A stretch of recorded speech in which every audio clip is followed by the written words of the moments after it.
Number 5. We should next proceed to show that the prelatical establishment in these lands is inimical to civil and religious liberty, and characterized by a persecuting spirit. Upon this important topic, however, we must satisfy ourselves with a very few brief remarks. If we rightly understand the gospel of the Son of God, it breathes a spirit of enlarged and genuine liberty, free from the slightest taint of licentiousness, and is opposed to tyranny and persecution in every form. If we find a church, therefore, invading the Christian liberties of her own ministers and people, inculcating despotic maxims in regard to the power and prerogatives of princes, firmly supporting tyranny, and persecuting, even to the death, those that dissent from her, we cannot but conclude that hers is not the spirit of the gospel, yea, that she is to a great extent anti-Christian. Now we distinctly charge the Church of England with being guilty of all of these. She invades the right of her own members. The Christian people have no voice in the election of their own pastors at all, for absolute patronage prevails universally and unchallenged, without veto, without call, without, in fact, any check whatever. They are denied also representatives or ruling elders, in admirable, divinely instituted order for protecting the liberties of the people against clerical aggression and tyranny. Nor can they enjoy the sealing ordinances of religion without submitting to the yoke of superadded popish ceremonies. The members of the Church of England are not ecclesiastically represented, have no voice in her concerns, and are treated as mere children. So much so that in the mouth of a high Episcopalian, the church means the clergy, irrespective of the people altogether. And when the cry is raised, the church is in danger, it just means that the revenues and power of the clergy are menaced. But the liberty of the clergy themselves is extremely circumscribed. The inferior clergy, for instance, have nothing to do with the government of the church. The archbishops, bishops, etc., take this entirely into their own hands. They are liable to be rebuked and suspended also at the bishop's pleasure. How anxious soever to preach the gospel to those that are perishing for lack of knowledge, they dare not stir for this purpose beyond the bounds of their own parish. How much soever their consciences may be aggrieved by certain portions of the baptismal, funeral, or other services, they dare not omit a single sentence. Should the hardened adulterer bring the offspring of his guilty and infamy to the baptismal font, the minister must, under pain of suspension, administer the sacred rite. When an avowed member of the kingdom of Satan approaches the altar, the minister must put into his hands the symbols of Christ's broken body and shed blood, or abide a prosecution. And over the grave of the most infamous wretch must he give hearty thanks to the Almighty God for having taken to himself in great mercy the soul of this dear brother departed, when in reality he has every ground to believe that it has descended to the fiery lake. To be compelled to do these and similar things must, to a tender conscience, be an unbearable bondage. And here a footnote. Rather than submit to such a yoke, many excellent men have declined taking orders in the Church of England. Others have resigned rather than continue to do what they felt was entirely wrong.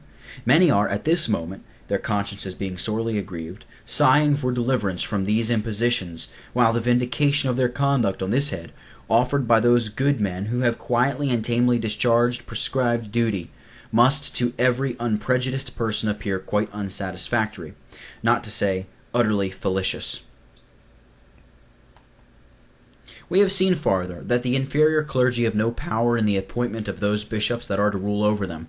Yea, more, that the bishops and all the clergy together have not power to enact a single canon or decree a single rite. Christian and ministerial liberty, in fact, is utterly prostrated in the Church of England.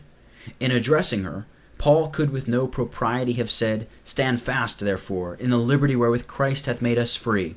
For alas, she has no liberty. To her, therefore, we would say in the words of the evangelical prophet, "Loose thyself from the bands of thy neck, O captive daughter of Zion." But the Church of England is equally inimical to civil freedom. In the time of Queen Elizabeth, Burnet informs us, there were many excellent men who had been driven by the Marian persecution to Geneva, and other places, and who, having witnessed the form of church government set up there with its happy fruits, were anxious to have something of the same kind introduced into England. And he tells us farther, the reason why Elizabeth would not accede to it, Lord Burleigh and others demonstrated to her that these new models would certainly bring with them a great abatement of her prerogative. This she perceived well, and therefore resolved to maintain the ancient government of the Church. This proves clearly enough that in the estimation of that despotic princess, presbytery was inimical to arbitrary power, and prelacy favorable to it, and hence she rejected the former and adopted the latter. In precisely the same spirit and with exactly the same views did the Stuart dynasty endeavour to subvert presbytery and establish prelacy in Scotland. Everyone must have heard of the famous maxim of the most high and mighty Prince James, which has been appropriately denominated the motto of tyrants: no bishop, no king. This was religiously adopted and faithfully acted upon by both Charleses, and has come down to us as a truism. Justly does Dr. Burns say, quote, the Presbyterian Church was always considered by the lovers of arbitrary sway as a democratical sort of system, and whenever they wished to depress or take away the liberties of the people, stern, unbending presbytery was the first thing they tried to get out of the way. From the period of the Convention at Leith in 1572 down to the Revolution of 1688, the history of the Church of Scotland presents little else than a succession of keen contests betwixt the aggressions of civil and religious tyranny on the one hand, and the injured rights of civil and religious freedom on the other." Unquote. That from his lecture on the use of Episcopal liturgy, page 7. And down even to our own times we find that almost in exact proportion as civil rulers and others imbibe high despotical notions, they become enamored with prelacy and vice versa. This is perfectly natural, indeed, for she has been in all ages the steadfast ally of arbitrary power and the unflinching enemy of all extension of privilege to the subject. Where do we find the divine right of kings to govern wrong, and the abhorrent doctrine of passive obedience and non-resistance taught in the broadest and most unqualified terms? In the writings of bishops and other high church dignitaries. And by a reference to the votes of the spiritual lords during the last half-century, everyone may satisfy himself that in the cause of human freedom, that if the cause of human freedom, were in their hands, it would soon be utterly strangled. We speak on the bench as a body. At all times there have, of course, been honorable exceptions. Nor is this all. Her spirit is positively persecuting. The protracted and fearful sufferings of the English nonconformists and Scottish Covenanters bear, alas, ample, convincing, and resistless evidence to the truth of this charge. The page of history teems with accounts of bloody and remorseless persecutions of popery. But in Scotland, the sufferings under prelacy were incomparably more extensive, protracted, and dreadful. During 28 long years did she heat her fiery furnace, and wave her bloody sword over this our beloved land, subjecting in sufferings and tortures at which humanity shudders, and to death in its most appalling forms, many thousands of our devoted and godly forefathers. Copiously has she drunk, like the Romish whore, of the blood of the martyrs of Jesus. Largely is it found in her skirts, the names of the ruthless agents of her cruelty, ecclesiastical, civil, and military, stood recorded on the page of impartial history, to their eternal infamy, and have descended to posterity loaded with the accumulated execrations of ages, and the souls of them that were slain by her for the word of God and the testimony of Jesus are under the altar, invoking vengeance from him that is holy and true upon her guilty and devoted head. Tell us not, in the face of fact and of history, that although ostensibly a prelatic, this was in reality a popish persecution. We are not ignorant of the popish leanings of some of the courtiers of the second Charles, nor of the avowed popery of James, Duke of York, when he succeeded to the throne. But while Wodrow and Cruikshanks The cloud of witnesses and the Scots worthies remain in our families and are read by our population, and while the simple but heart-thrilling inscriptions upon the tombstones of the martyrs, scattered up and down through the mountains and moors of our native land, continue legible, the attempt must be futile, as we esteem it base, to persuade Scottish Presbyterians that the persecution of the Covenanters was not in reality, as well as appearance, a prelatic persecution. Now the Church of England has expressed no sorrow for the shedding of all this blood, and given no assurance that her spirit and policy are changed. The times indeed are altered, and her power is happily circumscribed, but circumstances favoring for anything we know, she might say again what she once said, and do again what she once did.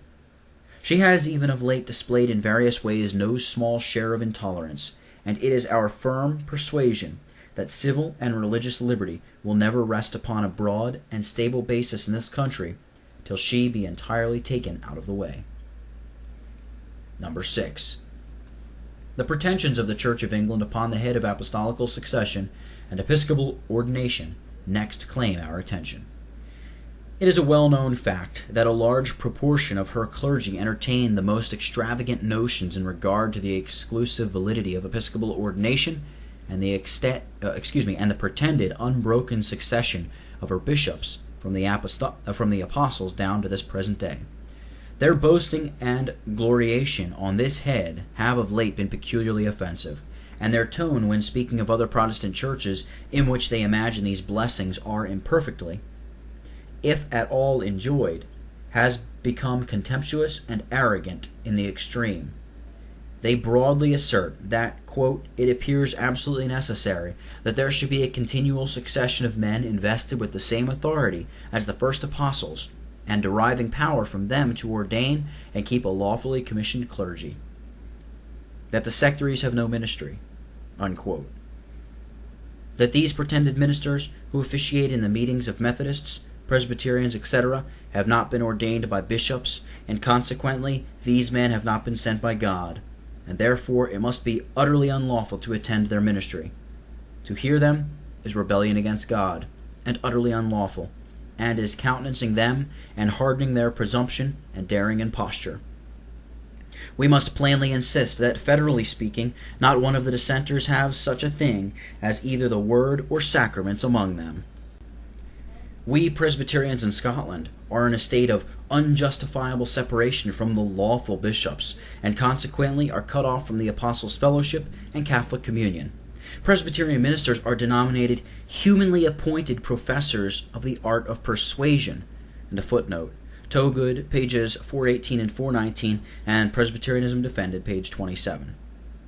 Even the established Church of Scotland is a mere community of Presbyterians. Our churches, in fact, have no ministry and no sacraments. Our people have no solid ground upon which to hope for salvation, and accordingly we are all handed over to the uncovenanted mercies of God, which is just a mild but hypocritical way of intimating to us